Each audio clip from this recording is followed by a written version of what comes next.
Cerita Lutung Kasarung yang penuh dengan nilai-nilai moral dan kebijaksanaan ini terus dikenang dan diceritakan dari generasi ke generasi. Hingga kini, legenda ini menjadi salah satu kisah yang paling dihormati dan dicintai di Nusantara seperti cerita legenda Gunung Merapi. Kebaikan dan keadilan selalu menjadi pelajaran yang tak lekang oleh waktu. Kisah Nusantara pada zaman dahulu kala, di sebuah kerajaan yang makmur bernama Pasir Batang, hiduplah seorang raja yang bijaksana bernama Prabu Tapa Agung.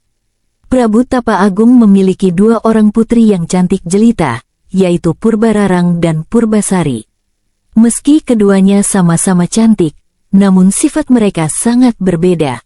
Purbararang bersifat angkuh dan iri hati, sedangkan Purbasari berhati lembut dan penyayang.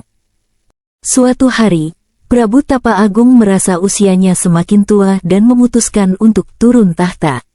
Ia menunjuk Purbasari, putri bungsunya, sebagai penerus tahta karena kebaikan hatinya. Hal ini membuat Purbararang sangat marah dan cemburu. Ia merasa lebih pantas menjadi ratu karena ia adalah anak sulung. Dengan hati yang dipenuhi rasa dengki, Purbararang bersekongkol dengan tunangannya, Indrajaya, untuk menyingkirkan Purbasari. Mereka mencari seorang dukun sakti untuk membantu menjalankan niat jahat mereka. Dukun itu kemudian memberikan sebuah ramuan yang membuat kulit Purbasari menjadi hitam dan berbau busuk.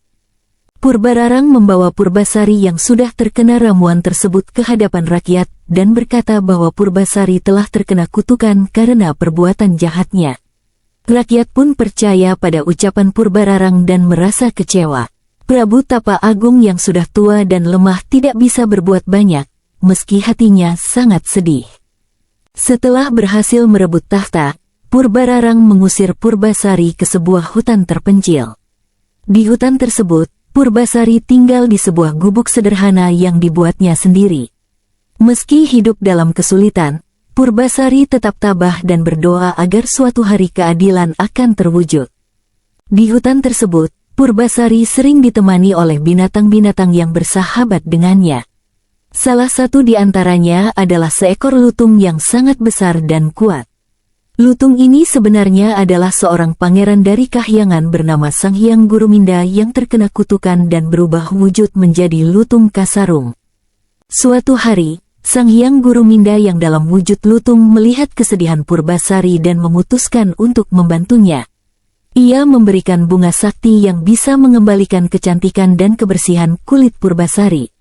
Dengan menggunakan bunga sakti tersebut, kulit Purbasari kembali seperti semula, bahkan lebih cantik dari sebelumnya. Berita kecantikan Purbasari yang telah kembali sampai ke telinga Purbararang. Ia merasa tidak senang dan berencana untuk menyingkirkan Purbasari sekali lagi.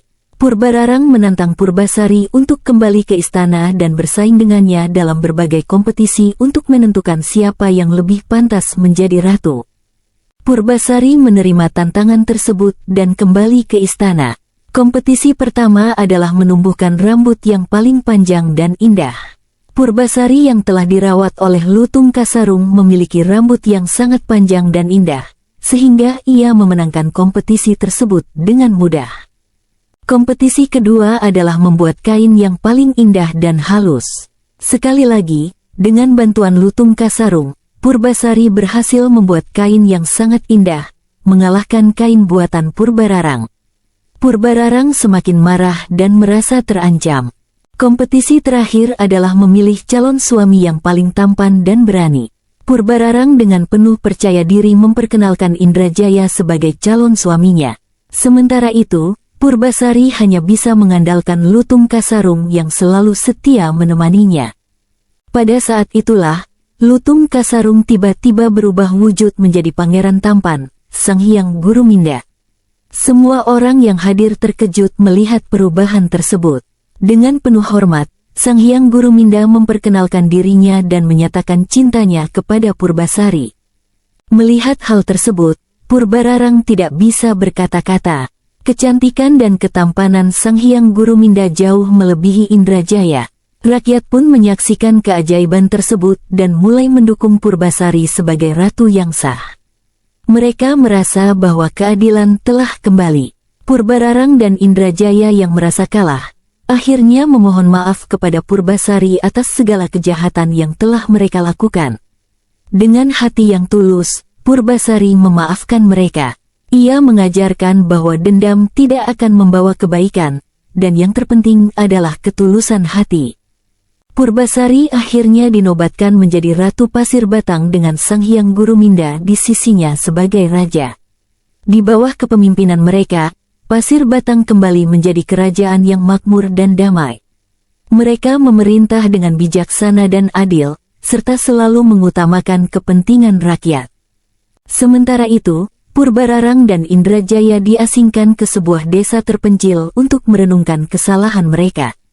Meskipun begitu, Purbasari tetap memberikan mereka bantuan agar bisa hidup dengan layak. Hal ini membuat rakyat semakin menghormati Purbasari dan Sang Hyang Guruminda. Purbasari dan Sang Hyang Guruminda hidup bahagia bersama dan dikaruniai banyak anak yang cantik dan tampan.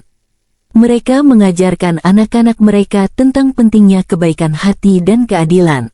Kerajaan Pasir Batang pun terus berkembang menjadi lebih besar dan makmur. Pada akhirnya, kisah Lutung Kasarung mengingatkan kita semua bahwa keadilan akan selalu terwujud, dan kebaikan hati akan selalu memenangkan segala cobaan.